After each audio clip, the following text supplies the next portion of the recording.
आज मैं आपको एक नहीं, दो नहीं बल्कि 8 अलग-अलग तरीके से बताऊंगा कि कैसे तेज खेलकर कम रन बनाने वाले बैट्समैन जैसे रसल, क्लासन, पूरन, डिविलियर्स, अभिषेक शर्मा, सूर्य कुमार यादव, स्लो खेलकर लेकिन ज्यादा रन बनाने वाले जैसे केएल राहुल, कोहली, रोहित, शिखर धवन, श्रेयस अय्यर से कहीं ज्यादा उपयोगी होते हैं। कैप और ऑरेंज कैप का कोई मतलब नहीं है अगर बैट्समैन का स्ट्राइक रेट और बॉलर का इकोनॉमी रेट अच्छा ना हो। बॉलिंग में पेस बॉलर तुषार देशपांडे के साथ बीच आईपीएल में ऐसा हुआ था, मतलब विकेट सबसे ज्यादा लेकिन इकोनॉमी रेट भी ज्यादा। बैटिंग में विराट कोहली, केएल राहुल के साथ ऐसा कई बार हो चुका है, मतलब रन दूसरों से ज्यादा लेकिन स्ट्राइक रेट बहुत कम, जिसकी जमकर आलोचना हुई थी। आलोचना करने वाले में गावस्कर भी शामिल थे। इस साल आईपीएल में इम्पैक्ट प्लेयर रूल के कारण टीमों ने एवरेज 189.5 रन 189.59 या राउंड फिगर 190 रन बनाए थे। इसको इकोनॉमी रेट में देखें तो 9.5 रन प्रति ओवर, मतलब प्रति 6 बॉल होता है, और स्ट्राइक रेट में देखें तो 158 रन प्रति 100 बॉल होता है। कोई कितना ही विकेट ले ले और पर्पल कैप नाम कर ले, अगर इकोनॉमी रेट 10 से ज़्यादा मतलब 11-12 होगी तो उसकी आलोचना ही होगी। ऐसे ही बैटिंग में कोई कितना ही रन बना ले, अगर स्ट्राइक रेट 158 उससे ज़्यादा की बजाय 140 से 50 का हो, मतलब टीम के स्ट्राइक रेट से कम हो, तो उसकी आलोचना ही होगी, कितना ही रन बना ले। इस साल कोहली के राहुल ने कम स्ट्राइक रेट के कारण काफ़ी आलोचना झेली थी। आजकल के टी20 में स्लो बैट्समैन जैसे केएल राहुल, कोहली, रोहित, शिखर धवन, श्रेयस अय्यर एवरेज हर मैच में 25 बॉल खेलते हैं और करीब 35 रन बनाते हैं और स्ट्राइक रेट 140 का बनता है। वहीं तेज खेलने वाले पूरन, क्लासन, रसल, सूर्य कुमार आदि एवरेज 15 बॉल पर 25 रन बनाते हैं और स्ट्राइक रेट 167 का होता है। स्लो बैट्समैन 10 एक्स्ट्रा बॉल पर 10 एक्स्ट्रा रन बनाते हैं, वहीं 10 बॉल दूसरे को खेलने दिया जाए तो उसे सेट होने का मौका मिलेगा और वह उस दौरान 10 बॉल पर 10 रन भी बना लेगा बिना आउट हुए।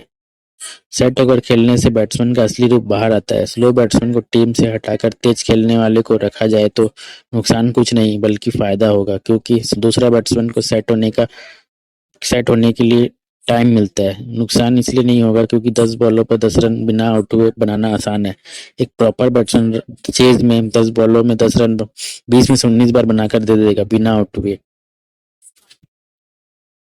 Hashim Amla, Steve Smith, Joe Root, Kane Williamson, Martin Guptill भी धीरे खेलकर ज्यादा रन बनाते हैं, जैसे कि केएल राहुल, कोहली, रोहित, शिखर आदि बनाते हैं। फ्रेंचाइजी धीरे खेलकर ज्यादा रन बनाने वाले विदेशी बैट्समैन को ऑक्शन में नहीं खरीदती है। अमला का केस उठा लें तो किसी फ्रेंचाइजी ने अमला पर 2018 आईपीएल में बिड तक नहीं किया था, जबकि उसके पिछले साल आईपीएल 2017 में अमला ने रिप्लेसमेंट के तौर पर आकर सिर्फ 10 मैचेस में 420 रन बनाए थे और 2 शतक भी मारा था उन्होंने 10 मैचेस में।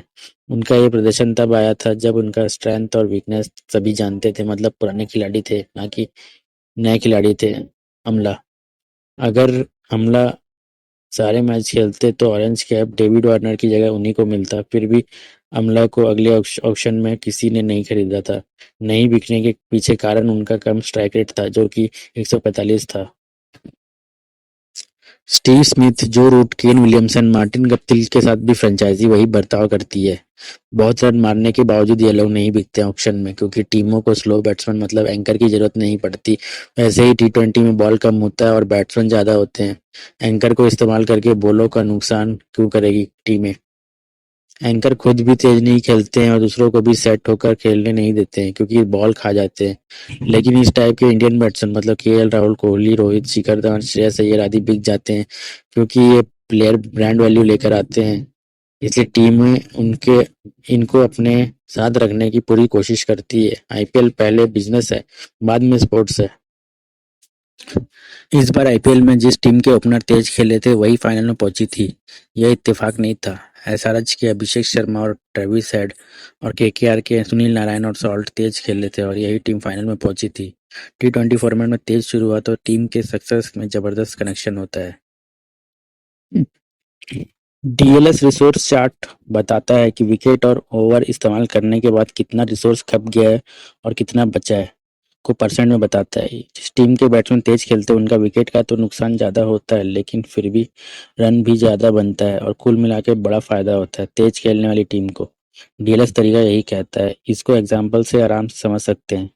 इस आईपीएल में मतलब 2024 आईपीएल में अभिषेक शर्मा एवरेज 16 गेंदों पर 32 रन बनाए थे, वहीं कोहली ने एवरेज 40 बॉलों पर 62 रन बनाए थे। अगर 80 बॉल तक सारे बैट्समैन अभिषेक शर्मा टाइप खेले तो 160 रन बनेगा, लेकिन 5 विकेट गिरे रहेंगे। वहीं कोहली टाइप खेले तो 80 बॉल पर 124 रन बनेंगे और 2 विकेट गिरेंगे।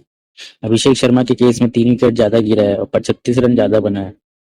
डीएलएस चार्ट से दोनों केस में रिसोर्स जो बचा हुआ है निकाले तो अभिषेक शर्मा वाले केस में 33% बचा होता है, वहीं कोहली वाले केस में 37% होता है। ये 37% 33% बचा हुआ रिसोर्स है, ना कि इस्तेमाल किया गया रिसोर्स है। इस्तेमाल किया गया रिसोर्स होगा 63% विराट कोहली के केस में और 67% अभिषेक शर्मा के केस में। विराट कोहली के केस को ले तो 63% इस्तेमाल करके 124 रन बनाती है 2 विकेट गंवाकर, तो 100% रिसोर्स इस्तेमाल करके टीम का स्कोर होगा 100/63 इंटू 124 जो आएगा 190 रन।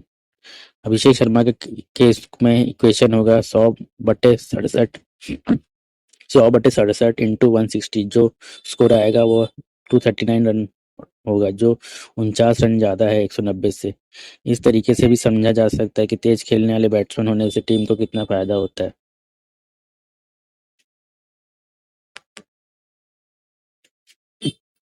अगर कुछ बल्लेबाज धीरे खेलते हैं तो दूसरे बल्लेबाज तेज खेलकर उसकी भरपाई नहीं कर पाते हैं। डीएलएस मेथड भी यही कहता है। इसको एक एग्जांपल से समझते हैं। मान लेते हैं T20 मैच में फर्स्ट इनिंग में बारिश गिर जाती है और 10 ही ओवर का खेल हुआ हो। उस वक्त तक मान लेते हैं कि बारिश रुकने पर 20 ओवर का समय बचा है। 10 ओवर पहले टीम बैटिंग कर चुकी होगी और 20 ओवर का समय बचा है, तो ऐसे में टोटल 30 ओवर को 2 हिस्से में बांटा जाता है। मतलब दोनों टीमें 15-15 ओवर खेलेंगी। पहली टीम और 5 ओवर दूसरी टीम पूरे 15 ओवर खेलेगी। मतलब टारगेट को 15 ओवर में चेस करेगी। टारगेट उतना ही हो जितना पहले टीम 15 ओवर में बनाती है, ऐसा नहीं होता है। पहली टीम को कुछ एक्स्ट्रा रन मिलता है और इसी कारण दूसरी टीम का टारगेट बढ़ जाता है, जिसको रिवाइज्ड टारगेट भी बोलते हैं। टारगेट बढ़ाने के पीछे कारण ये है कि पहली टीम बारिश में पहले 20-20 ओवर का मैच मानकर धीरे धीरे खेलती है, मतलब विकेट बचाकर खेलती है। बाद में जब ओवर कम हो जाता है तो बचे बैट्समैन विकेट बचाव होने के कारण तेज तो खेलते हैं, लेकिन फिर भी नुकसान ही होता है, क्योंकि तेज खेलकर भी भरपाई नहीं कर सकते। नुकसान से बचने के लिए उनको अतिरिक्त रन दिया जाता है डीएलएस मेथड से, और दूसरी टीम को ज्यादा रन चेस करना पड़ता है। इस डीएलएस एग्जाम्पल से समझा जा सकता है कि विकेट बचाकर स्लो खेलने से टीम को नुकसान होता है, क्योंकि दूसरे बैट्समैन विकेट बचे होने पर भी तेज खेलकर उसकी भरपाई नहीं कर पाते हैं। विराट कोहली का यह साल सबसे अच्छे सालों में एक था और छोटे से चिन्नास्वामी स्टेडियम का फायदा उठाते हुए 741 रन बनाकर ऑरेंज कैप जीती थी। इस साल उन्होंने 8 बार 30 या 30 से ज्यादा बॉल खेले हैं। उसमें से आरसीबी ने 4 बार जीता और 4 बार हारी है।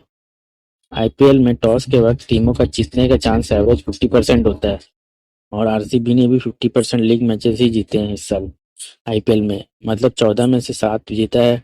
विराट कोहली बड़ी पारी खेलते हैं तो भी टीम का जीतने का चांस 50% ही होता है।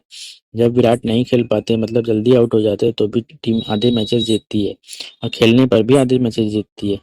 यह तब जब उनका यह साल सबसे अच्छे सालों में एक था और फुल फॉर्म में थे। स्लो बैट्समैन के खेलने नहीं खेलने से टीम की हार जीत में कोई फर्क नहीं पड़ता है। वहीं जो तेज खेलते हैं जैसे सूर्य कुमार, क्लासन, अभिषेक शर्मा, रसल, पुरन आदि, यह जब 30 बॉल या उससे ज्यादा खेलते हैं तो टीम 75% के करीब मैचेस जीतती है। मतलब 4 में से 3 मैचेस जीतती है, ना कि 4 में से 2 मैचेस जीतती है। इसलिए असली मैच विनर यही लोग हैं। स्लो बैट्समैन ज्यादा रन बनाने के बावजूद man of the match award कम ही हासिल करते हैं। विराट कोहली ने 252 मैचेस में सिर्फ 18 बार man of the match award हासिल किया है। वहीं तेज खेलने वाले एबी डिविलियर्स ने सिर्फ 184 मैच में ही 25 बार man of the match award प्राप्त किया है। अगर आपको मेरा वीडियो पसंद आया तो वीडियो को लाइक करें और अभी तक आपने मेरा चैनल सब्सक्राइब नहीं किया है तो अभी सब्सक्राइब कर लें।